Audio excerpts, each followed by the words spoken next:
स्वागत है आप सबका द संस्कृत स्टडी चैनल 96 में। और आज का हमारा विषय है सूक्तयः, जिसका संधि विच्छेद है सु प्लस उक्ति। सु का अर्थ होता है भी अच्छा, उक्ति में नहीं वचन। सूक्ति ही सूक्त है, क्या अर्थ हो गया फिर? अच्छे वचन। सु का अर्थ है सुपसर्ग का अर्थ है अच्छा, उक्ति का अर्थ है वचन। तो सूक्तयः का अर्थ क्या हो गया? अच्छे वचन। तो यह अगला लेसन स्टार्ट करते हैं। फर्स्ट श्लोक है पिता यच्छति पुत्राय बाल्ये विद्याधनं महत्। पितस्य किं तपः तेपे इति उक्ति तत्कृतज्ञतः। अन्वय से हमारी बात स्पष्ट हो जाएगी बिल्कुल। पिता पुत्राय बाल्ये महत् विद्याधनं यच्छति, कि पिता पुत्राय पुत्र के लिए बाल्यकाल में महत मैंने महान विद्याधन को यच्छति मैंने देता है। कि पिता पुत्र के लिए बाल्यकाल में बचपन में महत मैंने महान विद्याधन को यच्छति मैंने देता है। अस्य मैंने इस पुत्र से मैंने पुत्र के पिता किम तपे, पिता ने इस पुत्र के लिए क्या तपे, क्या तप नहीं किया। इति उक्ति, यह उक्ति तत्कृतज्ञ की कृतज्ञता को प्रकट करती है। अर्थ समझिए सेकंड लाइन का कि अस्य कौन है? पुत्र से, इस पुत्र के पिता किम मैंने क्या, तप तेपे के तपस्या के, कि पिता ने इस पुत्र के लिए क्या तप नहीं किया। यही उक्ति है, जो इस प्रकार की जो उक्ति है तत्कृतज्ञ, तो उसके प्रति कृतज्ञता प्रकट करती है। कि उस पिता ने अपने पुत्र के लिए क्या नहीं किया, यही उक्ति उसकी कृतज्ञता को प्रकट करती है, उसकी महानता को प्रकट करती है। कि पिता ने पुत्र के लिए बचपन में बहुत बड़ा विद्याधन दिया है, उसको महान जो सबसे बड़ा धन है विद्या रूपी धन उसको दिया है। तो पिता ने पुत्र के लिए क्या तप नहीं किया, यही उक्ति है जो तत्कृतज्ञ, तो उसकी कृतज्ञता को प्रकट करती है। कि जिस पिता ने अपने पुत्र के लिए बचपन में विद्या रूपी धन उसको दिया है। और फिर कहा कि उस पिता ने पुत्र के लिए क्या नहीं किया, यही उक्ति उसकी कृतज्ञता को प्रकट करती है, उसकी महानता को प्रकट करती है। कि पिता ने अपने पुत्र के लिए बहुत कुछ किया, सब कुछ किया है, यही उक्ति उसकी कृतज्ञता को प्रकट करती है। सेकंड कहते हैं श्लोक में अवकर्ता यथा चित्ते तथा वाची भवेत यदि तदेव आहु महात्मनः समत्तम इति तथ्यतः। अन्वयः यथा अवकर्ता चित्ते तथा यदि वाची भवेत, कहते हैं यथा मैंने जैसी, अवकर्ता एक होता है वकर, वकर का अर्थ होता है टेढ़ा, अवकर्ता मैंने सरल जो बिल्कुल सीधा हो। यथा मैंने जैसे अवकर्ता सरलता चिते मन में हो, तथा वैसी ही यदि वाची भवेत वाणी में हो जाए। कि जैसी सरलता, यथा मैंने जैसी, अवकर्ता मैंने सरलता, चिते मैंने मन में हो, और वैसी ही यदि वाची भवेत वाणी में हो जाए। कि जिस प्रकार की सरलता चित्त में है, यदि उस प्रकार की सरलता मन में हो जाए, तो महात्मानः, तो महात्मा लोग, विद्वान लोग, महान लोग, तथ्यतः उसे, तदेव समतम उसे ही समान, इति आहु ऐसा कहते हैं। कि उसे ही समान कहते हैं। कि जिस प्रकार यदि मन में सरलता हो जाए और वैसी ही सरलता वाणी में हो जाए, तो महान लोग उसको क्या कहते हैं? समत्वम इति आहु, समानता, इक्वलिटी, समानता उसको कहते हैं। कि यह व्यक्ति मन और वाणी से दोनों से समान है। क्योंकि कहीं का क्या होता है, मन में कुछ और वाणी पे कुछ, ठीक है ना। तो मन से और वाणी से जो एक समान हो जाए उसको समत्वम इति आहु, ऐसा विद्वान पुरुषों ने कहा है, उसको एक समान कहा है, जो वाणी से और मन से एक समान हो जाए। आगे थर्ड श्लोक है भाई त्यक्त्वा धर्म प्रदाम वाचाम परुषाम यो अविद्रियते परित्यज्य फलम पक्वम भुंगतम अपक्वम विमूढ़धि। अन्वय से हमारी बात स्पष्ट होगी। यह जो धर्म प्रदान करने वाली वाचाम वाणी को त्यक्त्वा छोड़कर, कि जो वाणी धर्म प्रदान करने वाली है उसको त्यक्त्वा मैंने छोड़कर, परुषाम कठोर, वाचाम करती परुषाम मैंने कठोर, वाचाम वाणी को, अभ्युदीर्यते बोलता है, कि जो धर्म प्रदान वाणी को, वाचाम वाणी को त्यक्त्वा मैंने छोड़कर, कठोर वाणी को अभ्युदीर्यते बोलता है, स मैंने वह, विमूढ़धि वही मूर्ख पुरुष, पक्वम फलम पके हुए फल को, पक्व मैंने पके हुए, फलम मैंने फल को, परित्यज्य छोड़कर, अपक्वम बिना पके हुए, फलम मैंने फल को, भुंगते मैंने खाता है। कि वह विमूढ़धि वही मूर्ख व्यक्ति पके हुए फल को छोड़कर, पक्वम फलम परित्यज्य मैंने छोड़कर, अपक्वम बिना पके हुए फल को खाता है। कि जो व्यक्ति धर्म प्रदान करने वाली वाणी को छोड़कर कठोर वाणी बोलता है, वह व्यक्ति कैसा है? वह मूर्ख पके हुए फल को छोड़कर कच्चे फल को खाता है, वो ऐसा है व्यक्ति।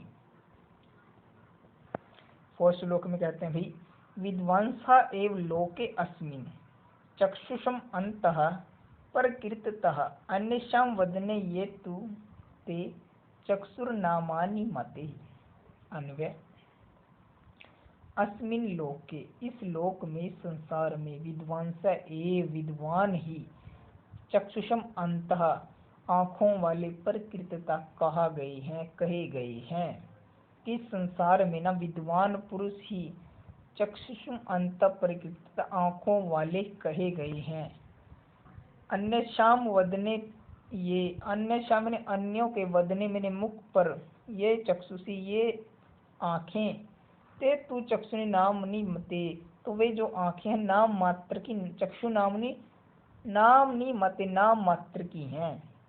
कि संसार में विद्वान लोगों की आँखें ही, इस संसार में विद्वान से विद्वान ही चक्षु आंखों वाले कहे गए हैं, अन्यों के मुख पर तो आंखें केवल नाम मात्र की हैं। कहने का अर्थ क्या है? कि जो विद्वान पुरुष हैं, कि जो दुनिया में विद्वान को आंखों वाला माना गया है, क्योंकि जो देख रहा है वो है विद्वान पुरुष, वह पहचान लेता है कि यह गलत है, यह सही हो रहा है, ये सच है, ये झूठ है। जो अन्य व्यक्ति हैं, अन्य शाम वदनी, जो अन्य व्यक्ति हैं जिनके मुख पर ये जो आंखें हैं वो कैसी नाम मात्र की, क्योंकि वे ये नहीं पहचान सकते कि ये सही है, ये गलत है, ये जो कार्य होने जा रहा है। लेकिन इसलिए उनको देखने का, जो उन्होंने देखा उसको कोई लाभ नहीं हुआ, कि विद्वान व्यक्ति देखकर उस बात को समझ जाता है, लेकिन इसलिए विद्वान व्यक्ति को ही आंखों वाला कहा गया है। अन्य व्यक्ति की आंखें तो कैसी है? नाम मात्र, क्योंकि वह सच्चाई को देखकर भी नहीं जान पाता। पांचवा श्लोक कहते हैं, यत् प्रोक्तम येन केनापि तस्य तत्वार्थ निर्णय कर्तुम शक्यो भवेत् येन सह विवेका इति रीतः इति ईरितः। कहते हैं येन केन, जिस किसी के भी द्वारा, येन जिसकेन किसी जिस किस के भी द्वारा भी, यत् प्रोक्तम यह जो कहा जाता है, तस्य तत्वार्थ निर्णय वही उसके अर्थ का निर्णय है, येन कर्तुम शक्यते यह जो करने में समर्थ होता है, सह विवेक वह विवेक है, इति इस प्रकार ईरित मैंने कहा गया है। कहने का अर्थ है कि जो कुछ भी जिसके द्वारा कहा जाता है वही उसका अर्थ का निर्णय होता है, और जो कर्तुम शक्य भवेत् ऐसा करने में समर्थ हो जाता है, सह विवेक वह विवेक, इति रीत ऐसा कहा गया है। कहने का भाव अर्थ है कि किसी व्यक्ति ने कुछ कहा, जो उस बात को समझ लेता है, उसके अर्थ का निर्णय कर लेता है, ठीक है ना, वही विवेक वाला कहा गया है। ये न कर्तुम शक्य जैसा कर लेता है, सह विवेक इति वृत्त ऐसा कहा गया है। अगर किसी व्यक्ति ने कुछ बात कही, आप लोग उसके अर्थ को नहीं समझ पाए, ठीक है ना, तो उसका निर्णय लेने में समर्थ नहीं, उस बात को नहीं समझ पाए कि जो कुछ भी जो किसी के द्वारा कहा जाता है जिसके अर्थ का निर्णय लगाने में समर्थ होता है वह विवेक है। इति ऐसा कहा गया है कि किसी के व्यक्ति के द्वारा जो कुछ भी कहा जाता है उसके द्वारा आप उसके अर्थ का निर्णय समझ लेते हो, अर्थ को समझ लेते हो, वह विवेक कहा गया है, वह व्यक्ति बुद्धिमान कहा गया है। आगे कहते हैं वाक्यपटु धैर्यवान मंत्री सभायाम अपि कातरः सह केनापि प्रकारेण परे न परिभूयते। अब एक मंत्री की विशेषताओं का वर्णन किया गया है। यह मैंने जो मंत्री वाक्यपटु वाणी में बोलने में कैसे पटु है, निपुण है, धैर्यवान धैर्य वाला है, सभायाम सभा में अपि कातरः अस्ति और सभा में कैसा है, अकातर निडर है, सभा में भी निडर है, सह परे वह परे दूसरों के द्वारा केनापि प्रकार किसी भी प्रकार से न परिभूत हराया नहीं जा सकता। क्या विशेषता बताई मंत्री की कि जो मंत्री बोलने में निपुण है, धैर्य वाला है, सभा में भी अकातर बिना डरे रहता है, जो सभा में भी सह परे वह दूसरों के द्वारा शत्रुओं के द्वारा केनापि प्रकार किसी भी प्रकार से न परिभूयते हराया नहीं जा सकता, उसे शत्रु किसी भी प्रकार से हरा नहीं सकते, मार नहीं सकते। कहते हैं यह इच्छति आत्मना श्रेय प्रभुतानि सुखानि च न कुर्याद अहितम कर्म स परेभ्य कदापि च। कहते हैं यह आत्मनम जो आत्मना अपना, श्रेय मैंने कल्याण, प्रभुतानि सुखानि और प्रभुत्व की, सुखानि सुखों की, च इच्छा करते हैं कि जो व्यक्ति, यह मैंने जो, आत्मा अपना, श्रेय मैंने कल्याण, प्रभुतानि संपत्ति, सुखानि सुख की, ये चैचिति और इच्छा करते हैं कि जो व्यक्ति अपना कल्याण और सुखों की इच्छा करता है, स मैंने वह व्यक्ति परेभ्य दूसरों के लिए अहितम कर्म कि जो कर्म उनके लिए श्रेष्ठ ना हो, कदापि न कुर्यात कभी नहीं करना चाहिए। कि जो व्यक्ति अपना कल्याण चाहता है, अपने सुख चाहता है, वह दूसरों के लिए अहित कर्म, बुरा कर्म कभी ना करे, कदापि न कुर्यात कभी ना करे।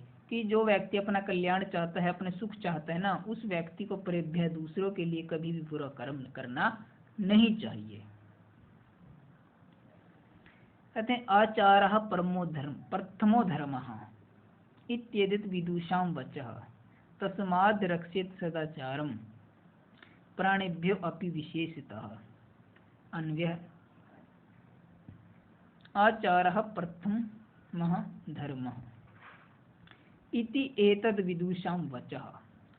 कि आचार प्रथमः धर्मः, आचार है जो आचरण है, प्रथमः धर्म पहला धर्म है, कि हमारा आचरण है जो वही पहला धर्म है। इति इस प्रकार एतद और यही विदुषाम विद्वानों का वचन मैंने वचन है कि जो आचरण है वही पहला धर्म है, ऐसा विद्वानों का वचन है। तस्मात् प्राणेभ्य इसलिए प्राणेभ्य प्राणों से भी, अपि मैंने भी बढ़कर, सदाचारम उस सदाचार की आचरण की विशेषतः रक्षित विशेष प्रकार से रक्षा करनी चाहिए। कहते हैं कि जो आचरण है वह पहला धर्म ऐसे विद्वानों का वचन है। तस्मात् उसकी प्राणों से भी बढ़कर सदाचार की आचरण की विशेषता विशेष रूप से रक्षा करनी चाहिए।